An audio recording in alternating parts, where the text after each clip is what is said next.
Good morning. It's well, actually, it's not Friday for me, but it's Friday for you. Happy Friday Focus, 29th of October. How are you? Hope you've had a really good week. I love doing these Friday Focuses, I've decided, especially on a Friday. I really enjoy Fridays. Anyhow, so what are we talking about today? We're talking about 5 strategies to grow your small business into a big business. This is what we're wanting to do. Not all of us, obviously, but most of us wanting to do this. So for many small business owners, the first few years are literally just a struggle to survive. Prioritizing business growth can feel really scary, but it's the secret to getting past that break-even point where your sales or your revenue is the same as your expenses, and therefore you're not making any profit. Anything above the break-even point, you're making profit. So it's the secret to getting past that break-even point and transforming your small business into a bigger and more profitable enterprise somehow. So I put together a list of 5 growth strategies that can really help your business grow from a teeny-weeny company into a commercial powerhouse. That's how we're describing it these days. So 1, customer retention. This is absolutely key. Your existing customers are the secret to generating more profit. Research by InvestBet shows that it costs 5 times more to acquire a new customer than to retain an existing one. Not only that, but existing customers are 50% more likely to try new products, new services, etc. So the overall probability of selling to an existing company is between 60 and 70%, believe it or not, whereas the figure dwindles to between 5 and 20% if it's a new customer. So as you can see with these statistics, it clearly shows that it pays to prioritize existing customers. So how can you keep your existing customers? Obviously, it's necessary to get new customers as well, but to actually grow the business, but you should not forget about the current ones. So what can you do? How can you show your appreciation to your current customers, your current clients, the ones who supported you through your business this far? Can you offer them discounts? Can you offer a reward scheme, maybe provide free samples for your latest products? Anything like this. But just don't reserve these really good deals that you're setting up for new clients. So number 2 is encouraging referrals. This is really, really important. This is something that I'm trying to do with a lot of my clients at the moment. I'm trying to get them to do video testimonials so that they can, so that I can put them on my website and things like that, but so that they can also start to get referrals from people that they work with, clients that they work with, who suddenly say, oh, God, you know what, I've been looking for a business mentor for ages and I don't know who to go with. And I can tell you exactly who to go with. This is my accountant. She's absolutely brilliant. Obviously, they're going to say that. Anyhow, encouraging your existing customers to give you a referral. So can you ask them to refer you to 3 people who work in a similar way to them, especially if they're really good clients of yours, customers of yours? Can you set up a referral program for your existing customers? It's pretty low cost and low risk strategy because you don't have to pay out until after you have actually secured a new sale. So number 3 is cutting costs, but be smart. Growing your revenue sounds really good.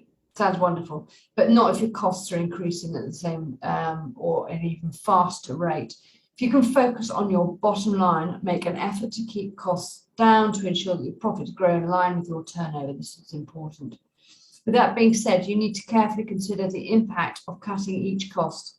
It's important that your cuts don't decrease the quality of your customer service or have a detrimental effect at all or impact on staff morale. Satisfied customers and employees are both crucial to business growth. The best thing to do is to take a really careful look at the ROI of your costs. Make smart decisions. For example, you could try shopping around for suppliers. You could try making your offices more eco-friendly in order to save power. You could encourage more remote working and better managing of your stock, etc.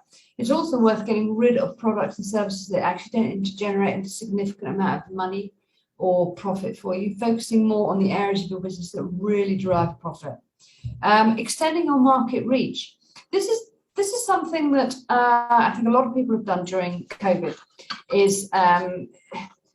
Well, the biggest buzzword during COVID obviously was to pivot your business. So extending your market reach, which is the same as pivoting, it's a powerful way to grow your business. You can make your products and your services, or your services, whichever it is, available to new customers in lots of different ways. For instance, you can open a new store, bricks and mortar store in a new location. But you can also sell through a new e-commerce website, or instead, if you're only selling through a website, perhaps you could sell through Amazon, or could you sell through Etsy, or anything like that if you're selling products. Identifying a new target market. So once your product is performing well in your initial target demographic, research whether there are other groups who your product or service might be able to help. Find new reasons to sell. Can you put a new marketing spin on a current product or service that you've got? If so, this could really increase your sales. Number 5 is targeting a niche.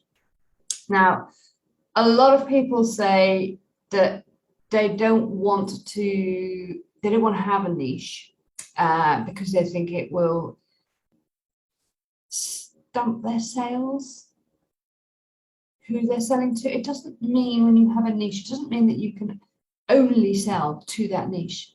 It means that they are your target customers. It doesn't mean to say that you're not going to sell to other people, but who is your niche? Have you worked out who your ideal customer is? I bet you have, because every marketing guru person is talking about making sure that you've got your niche, and it is so important. So if you have a small niche, it gives your business the opportunity to dominate that niche and become the go-to provider or expert in that specific field. You need to find your niche. You need to identify a current subset of the market whose needs are frequently ignored or overlooked. Focus on speaking to that specific group. Now, somebody told me, Carrie Lindy, who's now known as the Sales Sage, such a good name. She told me ages and ages and ages ago. She told me ages and ages ago that actually what you needed to do was you needed to set your marketing up so that you feel like you're actually talking to that person. You know where they shop, you know what they read, you know what they do as what their children do, you know how old their children are, because you've worked out who this ideal client is. And it's really, really key, because if you can talk to them if you can market to them as though you're actually talking to them, then they're much more likely to feel more heard. And if they can feel heard and seen and understood, then they're more likely to buy from you. So the most powerful growth strategies will vary from business to business. It depends on what you're doing with your selling products, services, and what you're selling. But before diving in, consider your resources, the unique needs of your business, and the interests of your ideal client. Those are the 3 things you need to take into consideration. Choose 1 or 2 of any of these strategies and create a systematic plan for your growth accordingly. And don't forget, even if you're going to grow your sales, are you going to increase your cost of sales enormously, so therefore not improve your profit, which is what we all want to do. So I hope that's given you food for thought. Any questions, please do ask. And sorry it's been recorded, but I will be back next week. Thank you. Bye.